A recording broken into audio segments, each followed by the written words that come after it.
Le aprecio mucho a León Krause que nos tome esta comunicación. Querido León, te mando un abrazo. ¿Cómo estás? Igualmente, Luis, ¿cómo estás?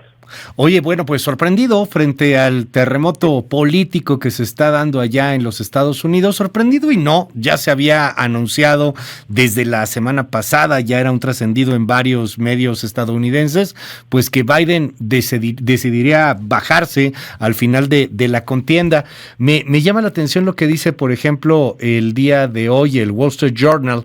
La apuesta de Biden se convirtió en un error de cálculo épico y se pregunta, como lo hace Wall Street Journal, muchos otros medios, ¿hay tiempo suficiente para retomar, para remontar, para poder ser frente a un Donald Trump que ha tenido con todo y un atentado en contra de su vida, pues muy buenos días en torno a su carrera presidencial, León?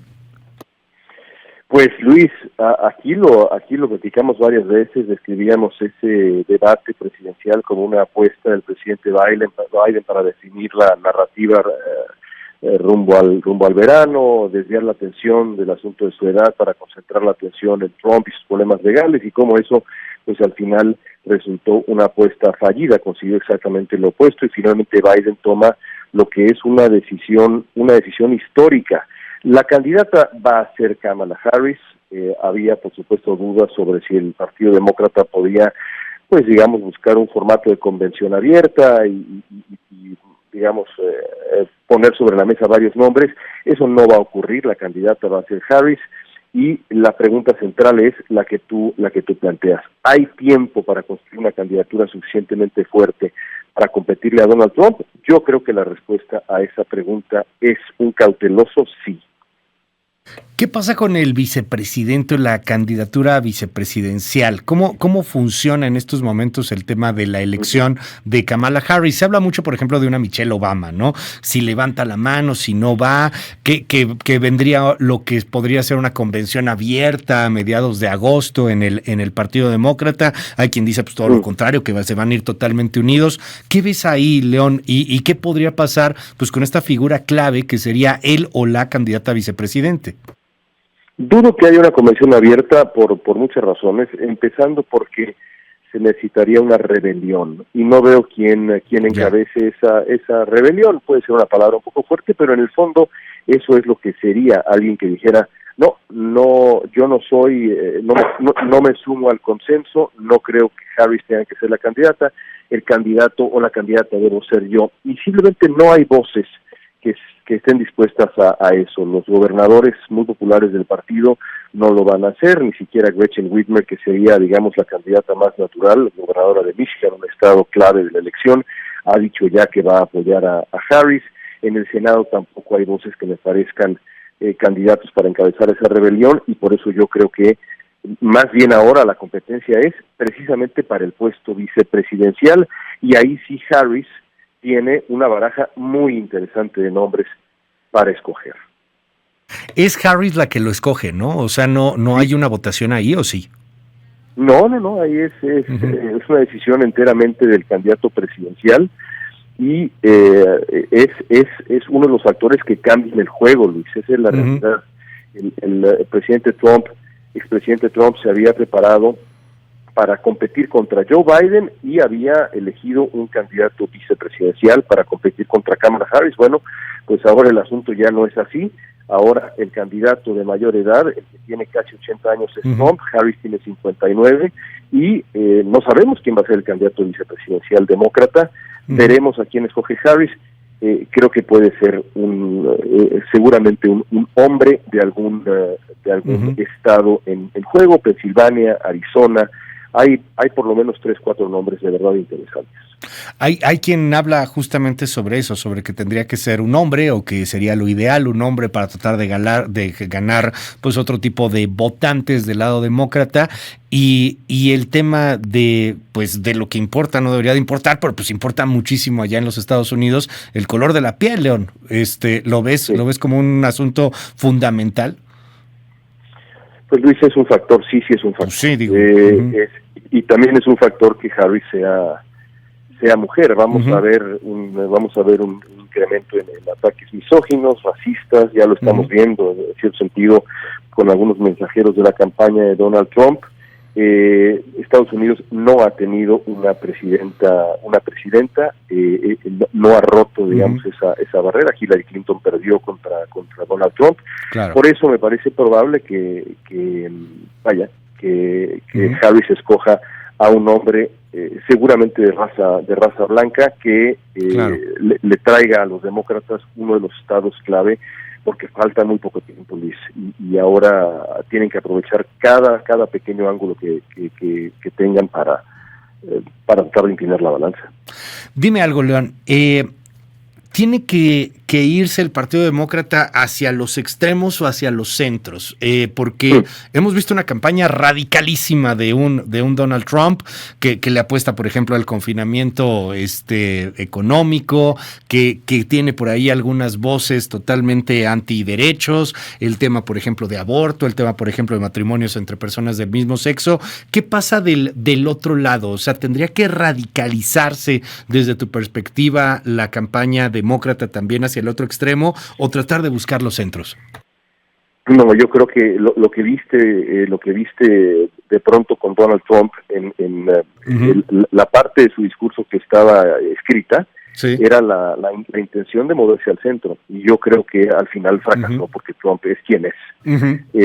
Pero los demócratas tienen que moverse al centro. Es ahí donde está la oportunidad con los votantes independientes y moderados. Oye, León, una pregunta más.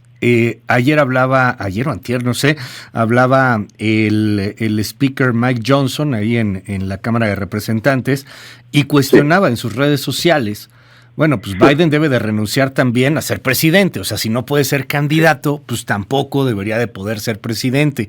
¿Qué dices sobre ese asunto? Porque es cierto que, pues, lo evidente ahí está, o sea, la ha regado, se le va el avión, las fallas cognitivas, la imagen un poco de debilidad, pero en el comunicado de ayer, pues no dice la razón por la cual renuncia, simplemente dice que considera que eso es lo mejor para el partido y para el país.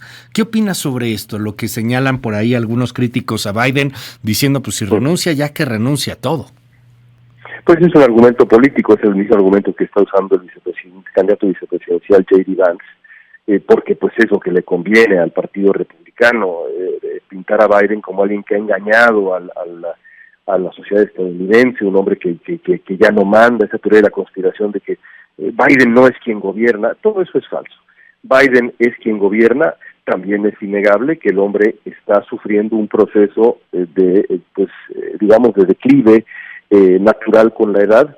Una campaña no se trata de la persona que eres hoy, Luis, sino de la persona que vas a ser dentro de 2, 3, 4 años, cuando tendrás la responsabilidad de gobernar. Y yo creo que eso es lo que, después de este debate, queda claro, Biden no puede ofrecer.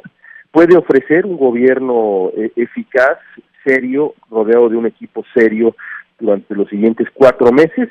Por supuesto que puede ofrecerlo, y me parece más bien que el congresista Johnson, el líder de la bancada republicana Johnson, como Vance, pues están tratando de encontrar ángulos políticos a este asunto que, no tengas la menor duda, no es el escenario ideal ni de lejos para el Partido Republicano y para Donald Trump. No están contentos con que Biden se haya ido. Contaban con un Biden disminuido, pero claro, no con un Biden ausente. Oye, y para cerrar, León, pues cómo nos ves a nosotros, ¿no? O sea, el fin de semana el gobierno mexicano con el próximo secretario de Economía, con la misma presidenta electa, pues pareciera como que caen en este juego de las redes sociales.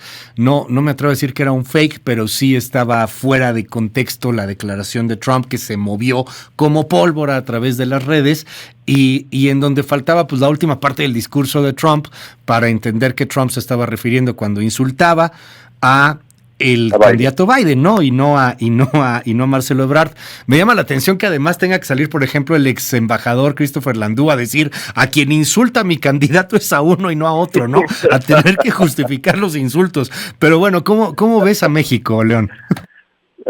Sí, muy interesante lo que dices. Sí. Y tienes razón. Mira, a mí la confusión del coeficiente intelectual y el lenguaje soez, como dice la presidenta electa Sheinbaum, no me preocupa.